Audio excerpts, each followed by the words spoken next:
Hey, what's up, everybody? It's Jeffrey Lyles, welcoming you to another installment of Lyles Figure Files. And this was our very first 2022 Hasbro Fan First Friday. And we're kicking off with none other than the G.I. Joe team. And I feel like we have gone through 50 Marvel Legends, Star Wars, Power Rangers, Transformers, fan first events, and it seemed like it has been so way too long since we've had one from the G.I. Joe team. And basically everything that was revealed in the last G.I. Joe panel is actually available for us to get. I know some people have actually gotten Storm Shadow, Spirit Iron Knife, the Cobra Officer, and even some people are getting Croc Master and Fiona.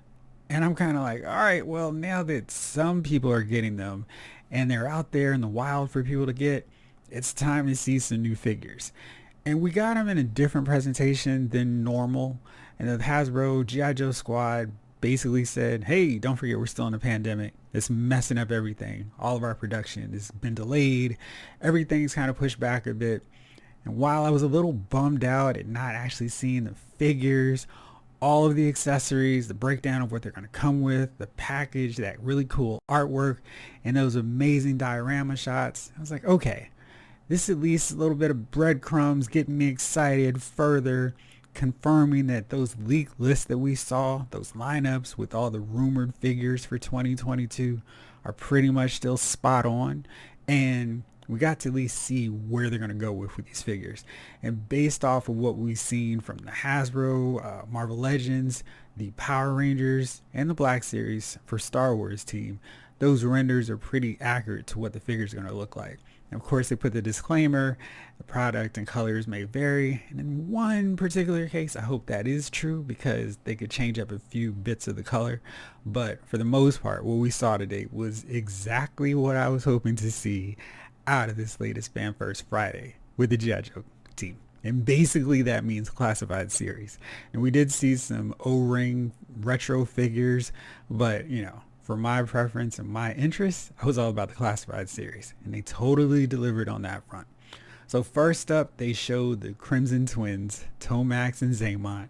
And there was no modernizing, no updates, no like, oh, let's change up the whole look of these guys.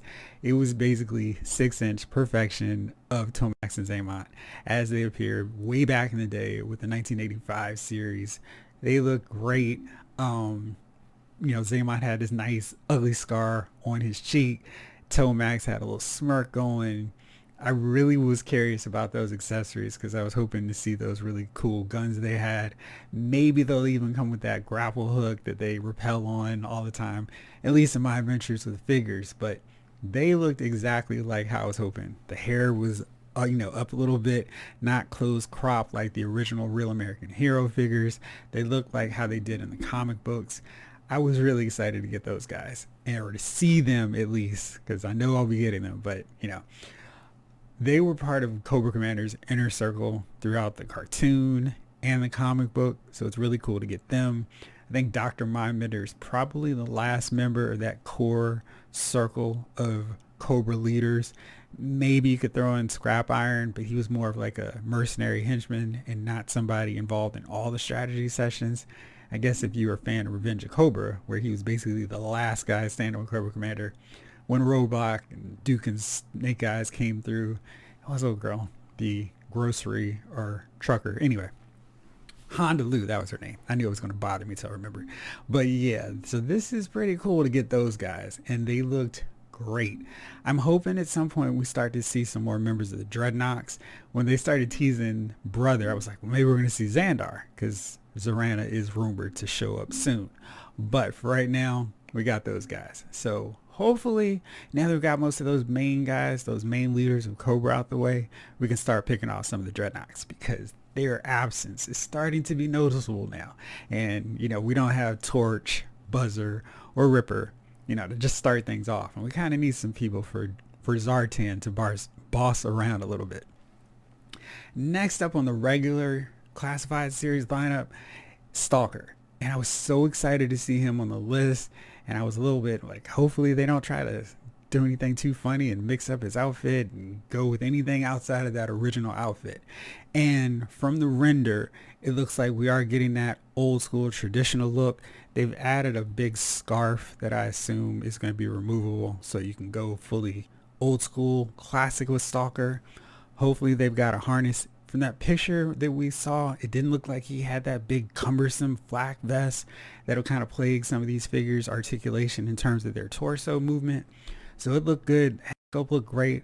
The beret is removable, which is cool because if you were a fan of Stalker from the comic book, several times he would lose his beret in action and would just have to take it off and, lead without that on. So I really like that option. Hopefully it still fits as snugly as it does on Flint and Beachhead, because you definitely want to have that not flying off whenever you turn him and move him any other way. So very excited about those three. They did not reveal if Tomax and Zaymont was going to be a 2-pack, because I kind of feel like if you were going to do a 2-pack of figures, Tomax and Zaymont make the most sense, because you're not going to buy one without the other, right? And then we got another new SKU, and I said 2-pack, but they've actually gone and they're presenting us with a 3-pack. And we saw on those leaked lists that we're going to get a Cobra Viper, or a Viper and a Viper officer, but they decided, why not just throw in another Viper? So we're going to get a 3-pack, and it's going to have 2 regular default Vipers like those Assaults on Cobra Island figures that we got, and a red painted officer.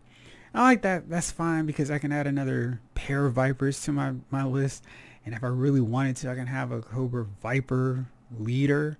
I don't know about that, but at least I get 2 army builders right there in 1 pack.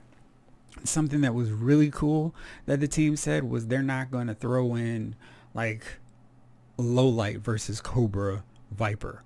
They're not going to do that. They're not going to put a named character with an army builder, which is so good to hear, because way too often we see these great multi-pack options, but it has like a regular character. So they said specifically, we're not going to have like 1,000 Dustros that you just have sitting on the side as you build up your armies of real Cobra grunts and lackeys for Cobra Commander. That was very encouraging news. Now that was the main releases for the classified series. If you've been keeping track of what we've got slated based on those rumored lists, Zorana is supposed to come. Like on the original list, they had these figures for June releases: Zorana, Dusty, and the Crimson Guard. And I guess it makes sense to see Tomax and Zaymont before we see the Crimson Guard, of course, because that'll give us more incentive to army build those guys. I was really hoping to see Dusty just to add another Joe to the mix, because we're getting a lot of Cobras. There's no problem with that. I actually kind of prefer the more Cobras than Joes, but I like to see more Joes added into that mix. So Dusty would have been nice to see as well, but what we got with Stalker was really great. Now they also revealed that rumored Real American Heroes style version of Classified series, maybe harkening back a little bit to the cartoon series as well. And the first 2 figures we got were Baroness and Lady J. Now Baroness was probably a better choice because a lot of people missed out on that Baroness with the bite, at least on the first round of Assault on Cobra Island offerings from Target when they were exclusive. Hasbro Pulse has put basically all those figures on the website. So if you missed out on that first run, and I know it was super hard for a lot of people to get them, I happened to stumble on the Baroness just from stalking Targets, but it's really good for everybody who missed out on her. This figure isn't tremendously different from that one. I think this is a good way to go for people who maybe want a more classic version of Baroness. She's all in black basically now. She's got her Cobra insignia in red, but for the most part it's just like the glossy black, like her outfit, her second version in the comic book. But the first toy version we actually got, which is kind of weird because Baroness is in the cartoon in a blue outfit. In the comic book she had like a basic kind of black outfit, and then the toy had much more black, shiny, glossy armor with leather underneath. It was kind of a really cool outfit, and I'm glad to see that old school style reflected with this figure. The next one, of course, is Lady J. And Lady J was interesting because we've seen Lady J and they did a tremendous job on that figure. And you can go basically to any store and still find Lady J. And no complaints because it's a great figure. But I'm kind of curious as to why they chose her instead of, say, Scarlet, where she's a figure that would really benefit from the decision to go with more of an old school look, the real American hero style colors. I didn't have a real problem with that figure, that first one, but as we've seen him go more old school, skew a little bit closer to the old traditional looks, I'd love to see them take another crack at Scarlet. This version of Lady J is more old school, more of a lighter green, not a whole bunch of mix of colors like that first version. Her hat's a little different with the logo, and so it's cool that we have this option. She's got a little bit more makeup, and that makes their face look different because that was the first figure looked like a military woman in action. This one looks kind of like more of how she looked in the cartoon. That's fine. Lady J is probably my favorite Joe woman, so I'm probably going to double dip. And the cool thing with this figure is it looks like it's not going to have the alternate head sculpt, so you can still do the one with the hair and then the one with the hat, so you can have a little different versions of them. I have that for my 3/4 inch figures, so I'm probably going to do that with Lady J too.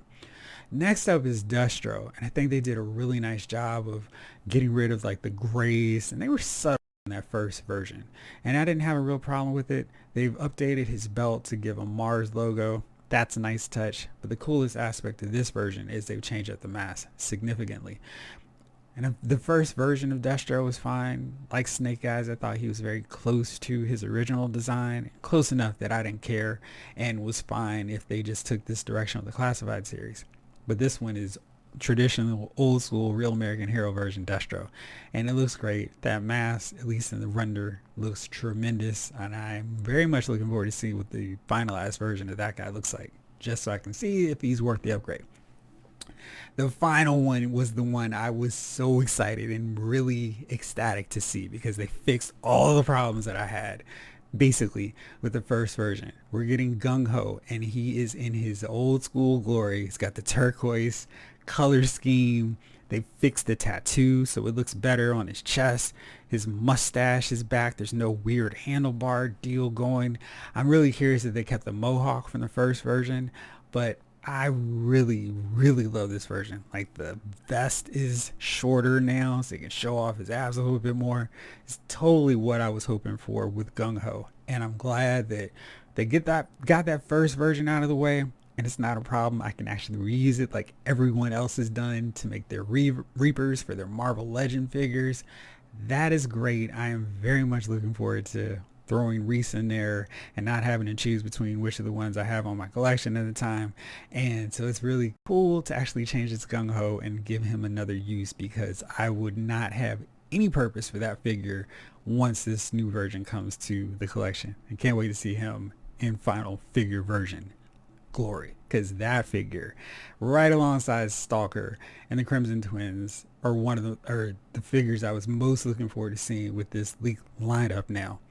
And finally, for those 3/4 inch retro O-ring collectors, we've got a new set with another pack of Army Builders, Cobra Officer, and Cobra Troopers. These are cool if you really want to Army build those old school guys. I don't have a big collection of them. It's funny because back in the day I couldn't Army build. I could only buy like one version of figures, and if I was really splurging, I could get my parents and grandparents to give me another one. So my Cobra armies basically consisted of two versions of Cobra Army Builders, and that was it. Now I can go like 10, 15 or whatever, but I'm really excited about doing that with the Classified series. Got way too many Cobra Troopers and got a good amount of Vipers. Bats and Alley Vipers are about to go crazy too. So we've got those guys coming, and we've also got a G.I. Joe the movie tribute set with Duke and Cobra Commander. We didn't get to see any of the accessories, but the Hasbro team was really excited about the offering. So that's really cool because, we got an old school looking Duke head, and I think that looks really good. But those accessories, I'm kind of curious and interested to see what they do with this. So for those of you keeping track at home, we've got a lot of stuff coming. We've got 8 new Classified series figures. The I guess you'd count the Vipers as different figures. We've got the Crimson Twins, we got Stalker, and the 4 retro figures. So I guess we'd call it 8. And really excited on that front. But we still have the Crimson Guards, Zarana, and Dusty still on the lineup.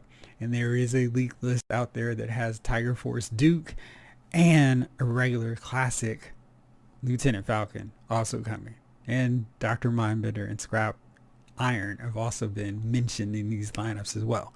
So we got a few more figures still to come. And then there's that Animal and Animal Handler 2-pack that we're still waiting to see what that is as well. Fingers crossed for Mutton Junkyard. But so much excitement coming from this classified series line. I cannot wait to see where we're getting the rest of the year. And it's just such a great time to be a fan of G.I. Joe, and looking forward to seeing where we're getting the rest of 2022. And very hopefully, I'm hoping to get my Spirit Iron Knife and Storm Shadow to add to my collection. But that's it. Let me know what you think, which figures you were most excited about seeing, even just in rendered form today with this live show. And that's it. I'll be back real soon with another installment. Thank you so much for watching. This episode of Lyles Figure Files has been filed.